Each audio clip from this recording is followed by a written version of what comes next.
So Democrats in Illinois refusing help from President Trump as he zeroes in on Chicago after a violent holiday weekend that left dozens hurt and at least 7 dead. And Mike Tobin is live on the streets of Chicago this morning and joins us now with the latest. Mike.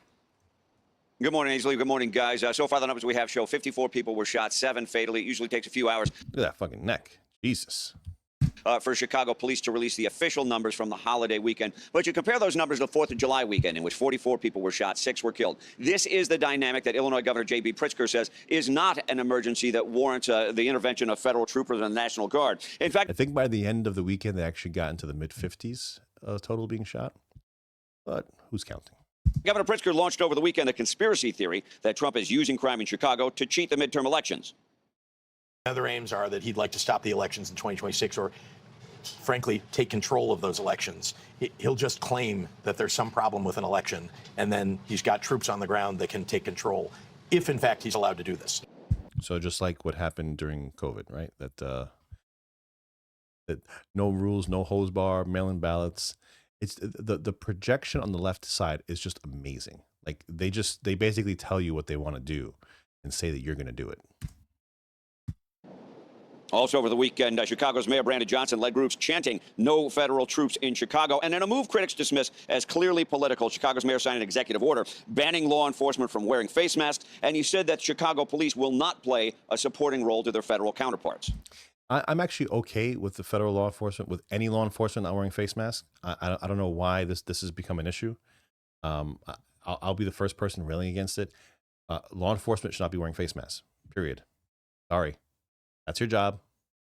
That's what you decide to do. You're going to get doxxed. You're a federal law enforcement. Like, what do you mean? Like, listen, there's no excuse for it. If you're an undercover, you shouldn't be on scene. You shouldn't be there. If you're an undercover, your identity needs to be protected. You shouldn't be there. If you're a federal law enforcement agent, you need to show your face. If you're any law enforcement agent, you need to show your face. This might be not popular with my side or the MAGA side or whatever, but it is what it is.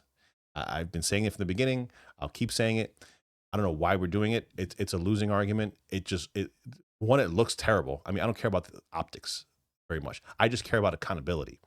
If you're an officer, you need to be accountable if you do something wrong, right? Officers do things wrong. Everybody in every facet of life does things wrong, and they should be able to be held accountable. You should be able to see who's arresting you. You should be able to see who's putting their hands on you and prosecuting you and all the stuff like that. It's an easy win for the MAGA base. Take off the stupid face mask. That's your job. Roll with it. We're going to defend our democracy in the city of Chicago. We're going to protect the humanity of every single person in the city of Chicago. No troops in Chicago. No troops in Chicago. Now, Willie Wilson, a Chicago businessman and one-time mayoral candidate, says the mayor, the governor, and the Democrat Party have failed the people in Chicago who live with the violence. I support President Trump on this one. There's a lot of things I do not agree with what he might have done or going to do. But on this one here, crime, I support him 1,000%. And as we reported last week, Great Lakes Naval Base just north of Chicago is preparing to house some federal personnel, as the only real promise we have of federal intervention comes from DHS Secretary Kristi Noem, as she is promising a ramped-up immigration crackdown. Guys, back to you. All right, Mike Tobin, live in the streets. Yeah, what people don't understand is that there's a very easy line of attack when it comes to federal authorities being able to go into a city and essentially try to stomp out the crime. Right? They have legal authority to be there, whether it be for immigration, whether it be for drugs, whether it be for weapons. There are many facets where the federal government can go in to a city, to a state, to anywhere, and like exert authority, exert power. Right? They have a lot of leeway when it comes to. They can't enforce regular state laws, but there's a ton of federal laws people can break, right? And they can go in there and enforce those things. So it's going to be a losing argument, right? I personally think that, I think we're starting to see it with this guy right here. The left is going to have to pivot off of this, right? Because they're kind of floundering around. There was freaking almost 60 shootings in Chicago in a weekend, right? The left's going to have to pivot, because once these things start going down, once these agencies start infiltrating the cities and bringing the crime down, like that's going to happen, they're going to go there. They're going to get illegals out. In the midst of getting illegals out, I'm sure the FBI is going to be doing operations.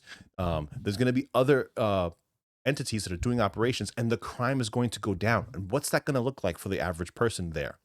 They're going to see Trump came in, and now I'm safer. That's what they're going to see. That's going to spill over. As much spin as you want to put on it, that's what's going to be the end result. Of Chicago, Mike, thank you. The man he interviewed, Griff, sorry, you were about to talk. The man he interviewed, Willie, he went on to say, he said the mayor and the governor have a lot of security around them, but what about the security around the people? Well, that's exactly right. Like, I would love to see Mayor Johnson or Governor Pritzker walk one weekend by themselves with no security through the south side of Chicago, just by themselves. And not only would he realize that despite what any crime stats show, people don't feel safe because you're seeing more than 40 shot, 7 dead. And Mike Tillman was talking about back on 4th of July, 44 shot, 6 dead. It just, the reality on the street defies the stats and these politicians saying don't come in. To say no troops on our streets is essentially saying, Ainsley, just leave our crime alone. We like our crime just the way it is. We don't want your help to come in and try and stop it. And that's why when we played that montage of these Chicago residents, they want help because who doesn't want safety? Listen here. It's just gone from bad to worse to disaster. No one really feels safe. It's impossible to feel safe in a city like this, especially with the leadership we have. These kids are carrying guns like around the ages of 8 years old, and they're killing other 8-year-old kids with guns. It's insane. My opinion, not enough police officers. The police officers' hands are tied. So the police is really unappreciative offhand under Brandon Johnson, Lori Lightfoot, J.B. Pritzker. Those are the reasons why nobody don't want to be a police. Their policies when it comes to crime is not working at all. I think the biggest piece of the pie has to be more police officers, more protection. That's what the people want. They are denying the obvious in Chicago. And Chicago is just the latest example of what's happening in every progressive city. Death, poverty, destruction. I remember when I was in Chicago for an interview one time, and one of the guys that was on our security detail was a local cop for the Chicago Police Department. He left for a carjacking because it was in the area. The cops arrived to the scene, and they realized, well, the guy that was just carjacked didn't own his car either. You got 2 carjackers carjacking each other. I had an interview with a family that daughter was murdered, 8 years old, in the middle of her front yard, just playing with her friends. They were so aggrieved that when they had to put her back together, that they had to put a tie over her head just so they couldn't see a scar and they could have a proper burial. I mean, I can give you stories for days, and I would call every single local politician, the mayors, the DAs, and ask them, can you give us an interview? Can you meet with the family, tell them what you're going to do to stop this? None of them would ever agree to do an interview with Fox and Friends, or when I worked on Sean's show, or when I had my show on the weekend. It was years and years of the same thing. So now you got a president that advocated and said, look, I'm going to go and advocate for the forgotten men and women. You know what? That means these liberal cities as well. And now they want to resist finally a glimmer of hope. We saw what happened with D.C. They've already turned that problem around. Yes, they got some ways to go, but now you have the National Guard, the feds there, and the criminals are on the run for once. Well, the Democratic Party is failing the people who live in these communities. And we just interviewed Dr. Amen, and he said, get your children moving. That helps them with their mental health, because we're seeing so many kids on medicines. He said, get them moving, get them outside, let them run around. Well, you can't if you live in the south side of Chicago. Well, that little girl was playing in her front yard, and she was shot and killed. I interviewed one kid. He's 13 years old, and him and his cousin are feuding. I go, how? This is your cousin. Your dads are brothers. He goes, well, my cousin lives on the other side of Chicago. That means that we can't hang together because the gangs right here run this block and the gangs run this other.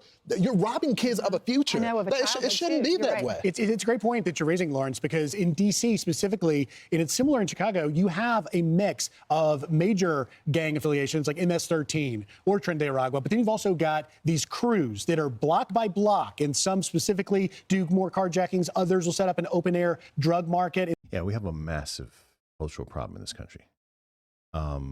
The ghetto culture that is, I don't understand it. Like I don't know.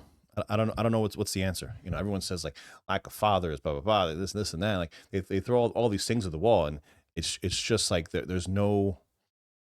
I don't know. It's like a totally different society that I can understand because I've been in the mix a lot. Because of my career and what I've done, but I'll never understand it. Never fully understand it because I wasn't born there. Like I can't even I can't wrap around my head how people want to live like that. It's just wild. But there are still good people that live in that mix. And those are the people that are suffering. Those are the people that need law enforcement there, right? if I put my libertarian hat on, I want the utmost freedom. But at the same time, you cannot have a society where people are afraid, right? Freedom, the liberty to live, the liberty to move about freely, that's one thing. Crime needs to be stomped out, right? And you have a ton of the youth right now, like the under 16, they're a fucking problem, huge problem, because there's almost no accountability for them in any of these cities. New York did raise the age a few years back. These kids are just running rampant. Nothing happens to them. Gunpoint robberies, shootings, you name it. Anything short of a homicide, they are back out into the streets almost immediately. What's the accountability? What are you teaching them?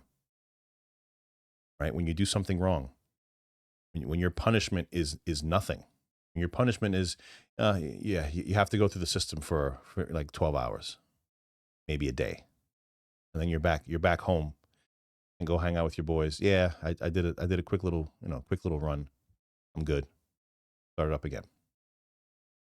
And so the crackdown is really given President Trump with the guard deployment a way to sort of hit a reset button, right? So if you park a Humvee with guard guys in front of a store that for years people have walked in and just looted and walked out with stuff, which is why you got to get your toothpaste behind a locked glass case. Do you think those criminals are going to march past a Humvee and guard troops and rob it? No, they're not. No. So what's that do? It resets the clock and allows the police departments to take the reins. Well, how long that take. And that's a great point. And that's exactly what I was saying in the beginning of the segment. It's about presence. It's not about there enforcing, these local laws and stuff like that. It's just a deterrent. It's a presence. Exactly what he said. All those smash and grabs that we just saw on the screen, you had a couple guards outside. Do you think that's going to happen? No, that's not going to happen. It's not going to happen. They don't want to die. They don't mind going to jail and coming out in 12 hours. They definitely don't want to die. So they're gonna move along. They're gonna say, you know what? Let's not get into this tonight. That's what's gonna happen. And then there'll be some normalcy, and maybe they'll do something else with their time. God knows what they're gonna do. But hey, it's better than robbing that store for the day. Guys, please hit the subscribe button if you can. It helps me out a lot. Super small channel, just trying to grow. Does one click, good to go. 6283 Talk on the X. I'm John Soto, and I will see you on the next video. Thanks a lot.